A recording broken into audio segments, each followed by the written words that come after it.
Prof, good morning. Thanks so much for giving your time. Good morning. So let's first start with your views on the composition of Gauteng's new cabinet that was announced last night by Premier Lesufi. I think it's very unfortunate. In essence, we've got a party that has 35% of the overall vote with most of the positions. And my assessment really of the negotiation process is largely that it was a sort of a manipulated process in which most of the posts were still allocated to the ANC, with a few portfolios which we are unclear about that were allocated to the DA. And that doesn't seem like an appropriate deal, so to speak. And the DA's obviously not going to participate in such an arrangement. And the consequence will be that we will have an unstable provincial government, and one that is most probably unable to deliver on what is required in a province as complex as and important as Gauteng. Prof, yesterday, before the announcement last night, the ANC had called a media briefing in which they sought to give their side of the story and what caused the deadlock. And in it, one of the things that was said was that the DA, after the Premier was elected, then sent an agreement, a proposal to the ANC outlining the number of MEC positions that they want. And what the ANC were basically saying was that they have stuck to that original agreement. So how then are we to decipher what actually happened and what led to this breakdown? Yeah, my understanding isn't that. What appears to be the case is that the DA proposed that they would accept 3 portfolio positions on the assumption that the smaller parties would take up most of the residual, and the ANC would potentially have about 4 portfolio positions. So this is not consistent with any reasonable proposal, and I doubt that the DA would have been as naive as to make such a proposal. I think that's just the spin that's being put on the discussions. The issue is it makes absolutely no sense, and no reasonable person would propose that after they've got almost the same number of votes as another party, that they would accept basically a minor position. And the portfolios that would be offered at the end of the day would also be important. Part of the problem that I have with this overriding cabinet as well is that really there are only 3 portfolios of major substance in a provincial government. And yet we have so many posts, so many positions. So round about 78%, sort of 80% of the budget is allocated to health and basic education. And then you'll have some infrastructure spend. And then the rest are basically minor parties of 1%, 2% of the overall budget allocation. And yet we've got an MEC. So this growth in the number of executive positions is also deeply problematic, because it suggests that this is basically just some form of patronage, and it's not really somebody attempting to establish a real government. Technically, we could have around about 4 MEC positions in a province. We don't need 8, 9, 10 positions at all. This is also nonsense. And this should also be part of such agreements. We don't have a well-functioning government in Gauteng. We are deindustrializing. Our health department is failing, which is one of the 2 big functions in the province. And yet we have a government that has been unable to deliver on those functions up to date. We really needed something, and we haven't got it. Well, with as you point out, this largesse that is being doled out, that comes from the top. We saw that with the Government of National Unity, the expansion of the executive there. And clearly that has filtered down, at least as we see here. I think we saw Premier Zamani Saul in the Northern Cape, where he cut a few. But generally, isn't that the name of the game, Professor? Politics 101. Politics is about power, and everybody's going to make sure that they get as much of it as they can. Not necessarily. I mean, yes, it is about sort of being in a position of public authority as opposed to power, where you're delegated power by the electorate. At the end of the day, you have to govern responsibly. And when you have a failure of accountability, then you cease to function and participate in an appropriate manner. And when you see an expansion of the executive in this way, other countries don't participate, don't do this. as their way of winning votes.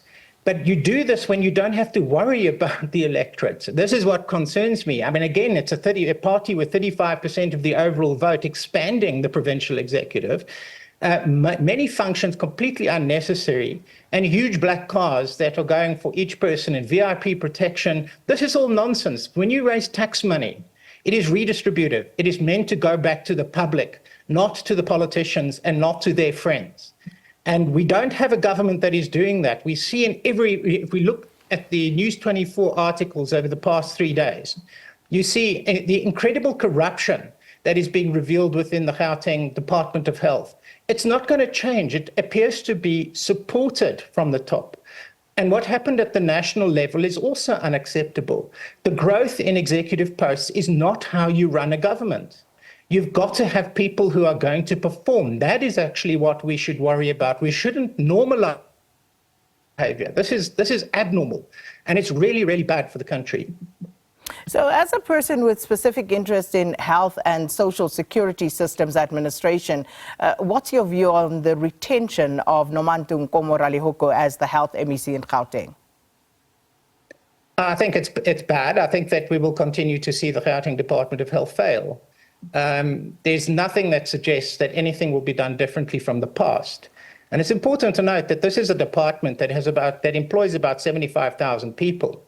In the case of, one keeps going back to the stuff being revealed about Babita Deokaran, but you look at the appointment of the person who extracted over R1 billion from Tembisa Hospital, and you look at what her administration has done, her government has done, to actually follow that up and close the holes over the past few years. Now, that includes disciplining these individuals. These people were put on suspension over 2 years ago, and they haven't been fired. The person directly responsible at Tembisa Hospital dies before being fired. But why were these people on permanent suspension at full pay? And when you look at how Matunza was actually appointed, and you look at the appointment process, it's clearly manipulated in order to put somebody in a position that they're going to extract resources systematically from a Department of Health that is meant to be providing services to the public. That is not politics 101. That is basically just using government as a private piggy bank. And that's the kind of government we're going to get with this approach. So your sentiment is then that the DA would have improved this particular situation. Explain to us how so, because Panyaza Lesufi did say that the door remains open. Not sure exactly how that's going to work, but how would the DA have improved upon this situation? I don't think the DA is able to. In essence, they were relying on a coherent approach to what in essence will be a coalition government, where the two largest parties and a few others would actually join together, and it would divide up, essentially put different leadership in place. And that dynamic would potentially be positive to the province. Now, internationally, coalition governments do that. They don't do what's just been done in Gauteng. They don't take a minority party and create a government out of that and then just hope that they will stay in place with a sort of a wing and a prayer. The question really is whether being open to discussions is really an invitation to partner with the EFF or the MK party, who are more likely to tolerate the conduct of the ANC government up until this point in Gauteng, which has been appalling. And we're seeing that kind of coalition structure operate in the Joburg Metro and in Ekurhuleni. These are disastrous governments that are running there. We are seeing everywhere the city of Johannesburg and Ekurhuleni fail. And we will see it deindustrialize. So there's a slow poison, slow decline, investment moves elsewhere. Streetlights don't work, roads don't get repaired, water systems break down. That's not highly creative policy. That's not policy differences you have. Everybody has to get that right. There's no way that there's a policy difference between the ANC and the DA on getting that kind of thing right. Everybody should be trying to get that right.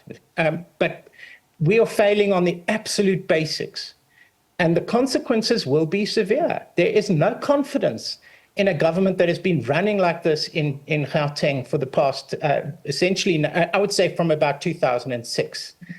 And it has to change. And if it doesn't change, there will be consequences. There's no doubt there will be consequences. And they're not necessarily only going to be political. There are going to be other consequences that are permanent, long-term, and disastrous. Prof, you single out the city of Johannesburg and Ekurhuleni. What about the city of Tshwane? That hasn't been a shining light either. Yeah, it's taken over a disastrous administration, and it takes a long time to transform it back into a functional organization. You have deep embedded problems with people who are used to and have become systematically organized in order to extract resources. Being able to slowly get control of an administration that has effectively been deeply contaminated is not an overnight matter. But I would say that Tshwane looks like it is in a process of improving consistently. But we can also look at Midrand. We can look at the Western Cape. These provinces, those particular, and Cape Town, they're in a completely different position to Johannesburg.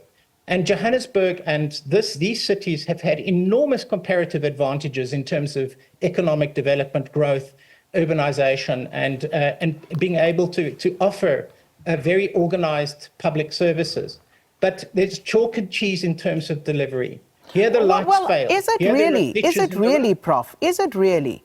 We had that whole situation around the Rooiwal water treatment plant in the city of Tshwane. You had people dying of cholera in their numbers in the city of Tshwane. You know, the DA mayor, former mayor in the city of Tshwane, was removed because of how wrong things went, and they had to replace him. So it's not as if the DA did a sterling job in Tshwane that is so much greater than what's been done in the others that are, as you rightly point out, not without problems, and serious problems for that matter. Let's look at Johannesburg. Now, you want to point to Tshwane. These are cities that had functional water systems, road systems, the lights worked. They don't anymore. This is in major urban areas. How does that happen? Systematically over time. This is a failure of government to perform. Those functions should be functioning all the time, and then you worry about other more complex aspects of government. These basics have collapsed in the last 3 years in these areas. The decline is palpable. Now, in the case of Tshwane, the water systems are part of a long-term process of disinvestment, where a lot of the infrastructure investment has been stolen. And so you don't have the bulk infrastructure supported the way it should. You've got at Hammanskraal and lots of other areas, you've got all sorts of improper developments that have occurred. But these are complex questions. The outcome is we're seeing things fail. All right. And they shouldn't be. And we should not tolerate government doing that. More time to unpack all of these things. But thanks so much for your time. Wits School of Governance lecturer Dr. Alex van den Heever discussing the announcement of that new cabinet in Gauteng last night.